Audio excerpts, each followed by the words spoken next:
ஓம் முருகா போற்றி போற்றி. என் அன்பு குழந்தையே, இன்று செவ்வாயில் உன்னிடம் ஓர் உண்மையை சொல்வதற்காக உன் திருச்செந்தூர் முருகன் தவித்துக் கொண்டிருக்கிறேன் தங்கமே. நிராகரிக்காமல் கேள். நீயோ பிறந்தது முதல் இதுவரை நிறைய தொல்லைகளோடும் கஷ்டங்களோடும் வாழ்ந்து கொண்டிருக்கிறாய். உன்னை இப்போது மீட்பதற்கு கூட யாரும் இல்லை. நடப்பதையெல்லாம் பார்த்தால் இதெல்லாம் எப்படி முடியப் போகிறது என்று நீ விரக்தி அடைந்து கொண்டிருக்கிறாய். ஆனால் ஒன்று தங்கமே, உன் திருச்செந்தூர் முருகன் இதை சொல்வதற்காகத்தான் வந்தேன். என் அற்புதங்களை புகுத்தி சர்வசாதாரணமாக சர்வ நிச்சயமாக உனக்கு தேவையானவற்றை எல்லாம், நீ நினைத்த விஷயங்களை எல்லாம் நிறைவேற்றி தந்து உன்னை துள்ளி குதிக்க வைக்கப் போகிறேன். சந்தோஷம்தானே தங்கமே? இன்று சித்திரை செவ்வாய் தங்கமே, முதல் செவ்வாய் என் பிள்ளைக்கான நாளாக விடிந்துள்ளது. உன் முருகன் சொன்னால் நிச்சயம் செய்து காண்பிப்பேன். இந்த நாளுக்காகத்தானே மகிழ்ச்சியோடு எதிர்பார்த்து காத்திருந்தாய். உன் பொறுமைக்கு பலன் கிடைத்து விட்டது. உன் நம்பிக்கைக்கு நல்ல பலன் கிடைத்து விட்டது.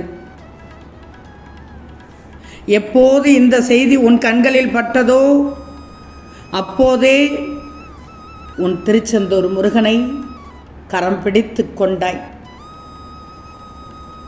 என் முருகன் இருக்கிறார், எனக்கென்றது செய்ய வந்ததை இன்று செவ்வாயில் செய்ய வந்துவிட்டார். நான் மிக மிக சந்தோஷப்படுகிறேன். முருகா என்ற வார்த்தை என் செவியில் கேட்டு என் மனம் குளிர்ந்தது தங்கமே. என் பிள்ளைக்கு நான் செய்யாமல் போவேனா? இன்று நான் கொடுக்கும் ஆசீர்வாதங்களை முழுமையாக அனுபவிக்கப் போகிறாய். ஆனால் ஒன்று தங்கமே, அப்போதும் கூட நீ அழுவாய். ஏன் முருகா இப்படி சொல்கிறீர்கள் என்று கேட்காதே. முருகா, நான் கேட்டதையெல்லாம் உடனுக்குடனேயே தந்துவிட்டாயே என்ற மகிழ்ச்சியில் என்னை பார்த்து அழுகப் போகிறாய். இப்போது உன் சூழ்நிலையை சொல்லவா? இன்று அதீத கவலையோடு இருந்தாய். உன் மன வலியானது உனக்கு மன அழுத்தத்தை தந்துள்ளது. உன் மனதில் உள்ள ரணமானது உனக்கு அழுத்தத்தை தந்துள்ளது. உயிர் வதைத்த ரணம் ஒன்றில் சிக்கிக்கொண்டு வெளிவர முடியாமல் தவிக்கிறாய். நான் சொல்வது சரிதானே? என்னிடம் பிரார்த்தனை செய்த போதும் எந்தவித பிரச்சனையும் தீரவில்லை. இன்னும் அதிக சிக்கல்கள் தான் வந்துவிட்டது என்று மனதில் போட்டு குமரிக்கொண்டிருந்தாய். உண்மைதானே? உன் திருச்செந்தூர் முருகன் சரியாக சொல்கிறேனா? வேதனை எந்த அளவுக்கு நீ தாங்கிக் கொண்டிருக்கிறாயோ அந்த அளவுக்கு உனக்கு உயர்வு காத்து கொண்டிருக்கிறது. கவலைப்படாதே. உன் மனதில் உள்ள அதீத கவலை எனக்கு தெரியும்.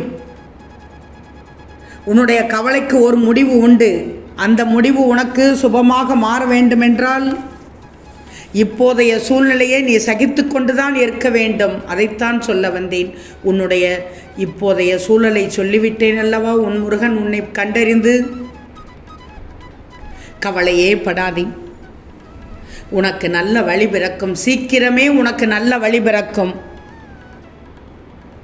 நான் இங்கே இப்படியெல்லாம் கஷ்டப்பட்டு கொண்டிருக்கிறேன், உன்னை கண்டுகொள்ளவில்லையே முருகா என்று என்னை நோக்கி நீ கதறுவதையும் நான் பதில் சொல்லாமல் இருப்பதுமாக நினைத்து தவிப்பதுமாக இருப்பதால் உன்னால் உன் கடமைகளை கூட சரிவர செய்ய முடியவில்லை. உனக்காகத்தான் நான் உலாவிக் கொண்டிருக்கிறேன். நீ அனுபவித்த கஷ்டங்கள், நீ அனுபவித்த அதீத கஷ்டங்கள் எல்லாம் முடியப் போகிறது. சந்தோஷமாக இருக்கப் போகிறாய். துக்கத்தை எல்லாம் விட்டுவிடு. நான் பார்த்து கொள்கிறேன்.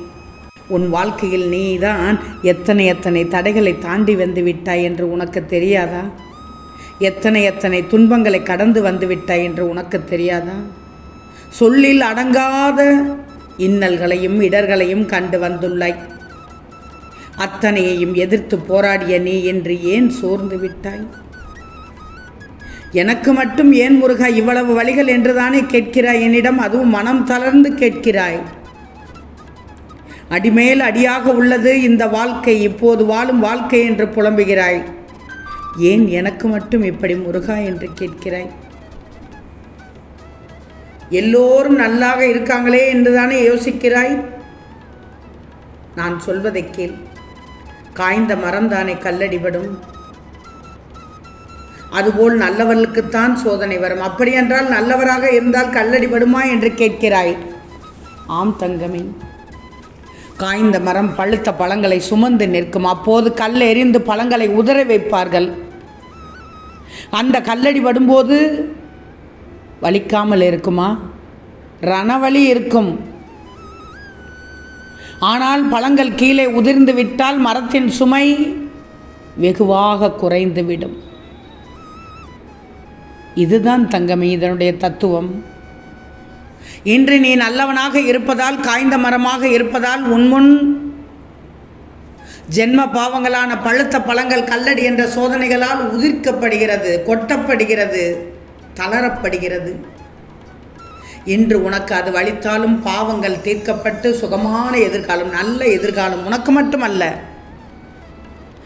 உன் சந்ததிக்கும் உன் தலைமுறைக்கும் காத்திருக்கிறது. சந்தோஷம்தானே?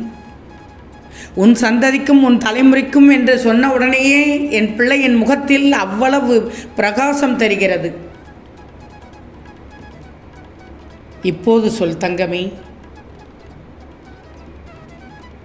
என் காய்ந்த மரமே கல்லடி வலிக்கிறதா?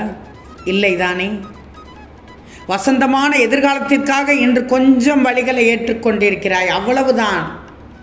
ஆனால் ஒன்று உனக்கு தெரியுமா? எப்போது நீ இந்த முருகனை நினைத்தாயோ, எப்போது இந்த முருகனை நம்பினாயோ, அன்றே உன் வழிகளை நானும் சேர்ந்தே சுமக்கிறேன் என்பதை தெரிஞ்சுக்கோ. உன் சுமைகளை முழுவதும் ஆகி இறக்கி வைத்துவிட்டு ஆனந்த எதிர்காலத்திற்காக பொறுமையாக காத்திரு. விரைவில் அனைத்தும் நன்மையாக மாறும். இன்று செவ்வாயில் நான் கூறும் அனைத்து உண்மையும் நடக்கும். உன் வாழ்க்கையில் நடக்கும். உனது வலியும் சரி, வேதனையும் சரி, விரைவில் முடிவுக்கு வரும்.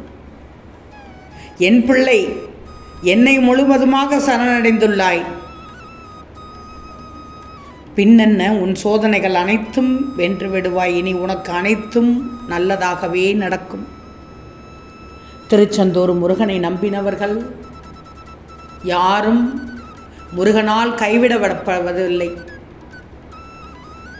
என்னை நினைத்தால் போதும், என்னை ஒரு கணம் நினைத்தால் போதும், என்னை நம்பி இருந்தால் போதும், என் நாமத்தை ஓம் முருகா என்று சொல்லிவிட்டாலே போதும், உனக்கானதை அனைத்தும் செய்து விடுவேன். யாம் இருக்க பயமே. ஓம் முருகா போற்றி போற்றி.